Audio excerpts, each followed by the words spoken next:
video I'm going to show you how to use a for loop. A for loop starts with the for keyword, followed by open close parentheses, and inside we have three parts. We have an initialization part, followed by a semicolon, then a condition part, followed by a semicolon, and an update operation. And then we have a block of code with statements that we want to execute. So the workflow here is that the first step is the initialization part. Here we declare and initialize variables. The second step is the condition that is checked. If the condition is true, the statements in the code block here get executed. And after the code block, it goes to the update operation, update any variables, and then check the condition again. If the condition is true, it execute the code block to perform the update operation, check the condition, and this occurs as long as the condition is true. Once the condition is false, the for loop stops and it'll continue with the code after the for loop. Any of these three parts is optional. So we could just have a semicolon right after the open parentheses, which would mean we don't have an initialization part. So we do need to define the semicolons, but all three parts are optional. So I leave this up here as a comment, and let's start out with our first example. Let's say we want to output the values from 0 to 10. We have 4. Now we do the initialization part. We declare a variable int I, and we start with 0. So I is very common for loops. I stands for index, but it's really a very common way to use counter variables. This name is very common. So the condition here is we want to output I as long as I is less than or equal to 10. And after each iteration, so after each time we output I, we want to increment I by 1. So we do I plus plus. That is our update operation. And now let's define the statements here in the code. We want to output the value I followed by a space. So that will update the current I. And when we're done, we output a line break. So let's run this. This will give us the values from 0 to 10. So here we started with a variable I initialized to 0. Then check if 0 is less than 10. This is true. So output I 0. Then increment I to 1. Check if 1 is less than or equal to 10. This is true. So I'll put 1. Then increment I to 2. Check if 2 is less than 10. And it continues until I is 10. Then increment I to 11. Check if 11 is less than or equal to 10. This is false. And then it will stop the loop and output the line break. The important thing to note here is that I only exists inside the loop. So the scope is only inside the for loop. If we want to use I, for example, if I assign some value here to I, this will cause a compile error because I no longer exists. The good thing about this is that for each for loop that we have, we can use I again. So let's do another example, and let's say we want to output the values from in reverse order. So we want to output the values from 10 down to 0. We have our for keyword. Now we do the initialization part. So we use I, and we want to start by outputting the value 10. Now the condition is reverse. We want to output values as long as I is larger or equal to 0. And then the update operation, after each time we output I, we want to decrement I by 1. So we do I minus minus. And the block here is the same. We output I followed by a space. And after the loop is done, we output a line break. So when we run this, first line here is the first loop, second line is the second loop in reverse order. We initialized I to 10, check if 10 is larger or equal to 0 is true, so outputs 10, updates I to 9, checks if 9 is larger than 0, this is true, and output it. Now let's do another example. Let's use some user variable. Let's say we want to output every third number between 3 and n. And n is a value that the user chooses. So here we declare a variable n, prompt the user to enter a value for it, and we store that value in n.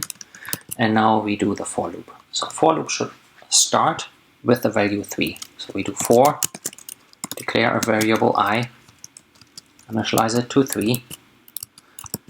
We want to output any value, or we want to output or execute our code as long as I is less than or equal to n. Now we want to output every third value. So that means after each iteration we can just add 3 to I. So we do plus equal 3. And here code block I leave the same. I just output I. So this let's run this and add a line break at the end. So let's see what we get. Let's say output 20. Now we get 3, 6, 9, 12, 15, and 18.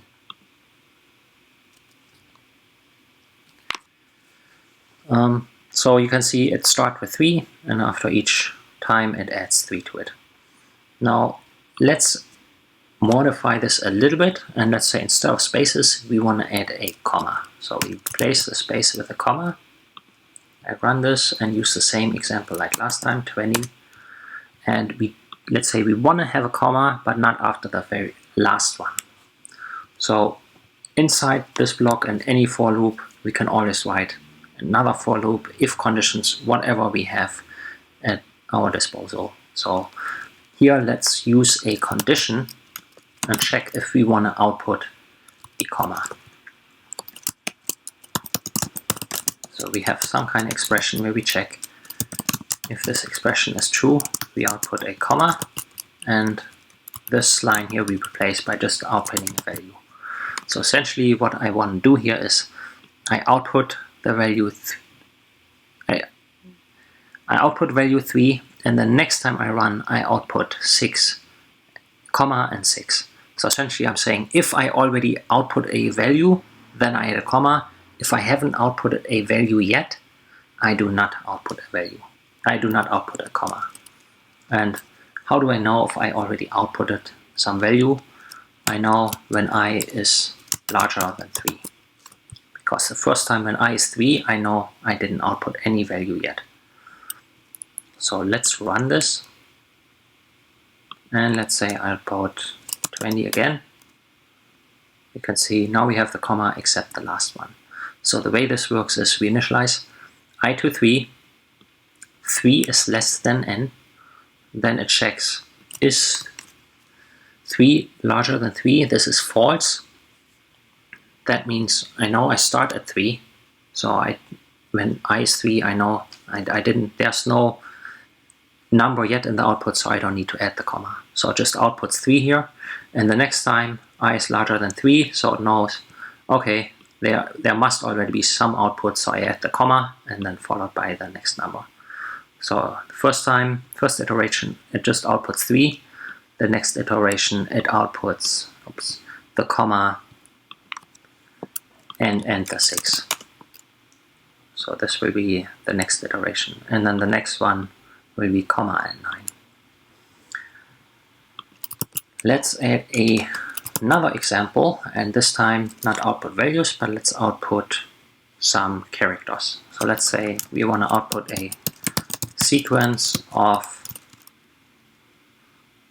alternating characters, and for the characters let's use a $sign and a dash. So this is what I want to output. Let's put this in a loop line. So of alternating $ and dash. And the limit is defined by the user again. So we have here count. We read it into our existing variables. So we have n declared up here, so we don't need to redeclare it. And so the user will pick the number of characters. So it could end with a $sign or with a dash. So if it's 1, it would just output $. If it's 2 characters, it would output $dash. And if it's 3, it would output $dash. So we could do it, but this is not the right way. But let's start very simple. So let's say we initialize I to 0, I less than or equal n, I plus plus, and in the code we output a $sign and we output a dash, and at the end put a line break. So let's run this. So for our count, let's say we create count 3. So you can see we get this, both of these 3 times, which is not what we want. We run this one more time. So we have $dash, $dash, $dash, $dash. Actually 4 times because I included it. So we can either start with 1 or remove the equal sign here.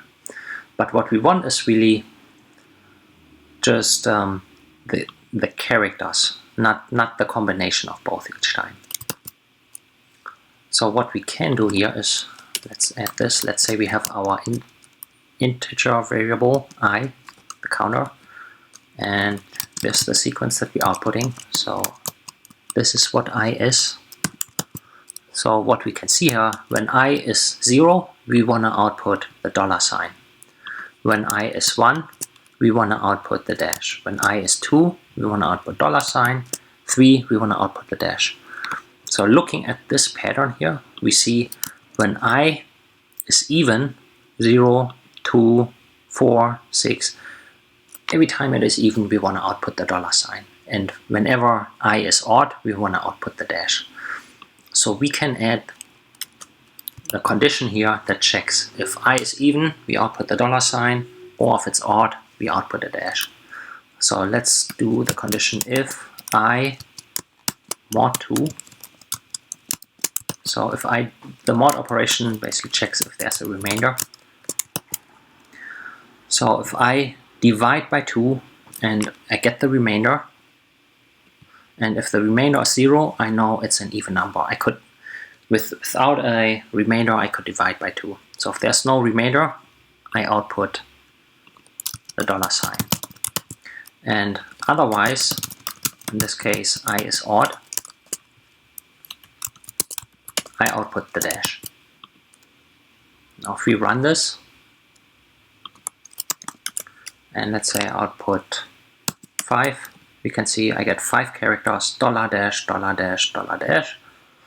And if I run this again, and I put 6, an even number, we get $dash, $dash, $dash, and $dash. So this gives you an example how you can use loops and for loops or any other loops, and you can really build more complex logic into this by defining conditions or potentially even other loops inside the for loop. I hope this gives you some example of how to use and get started with for loops. Thank you for watching.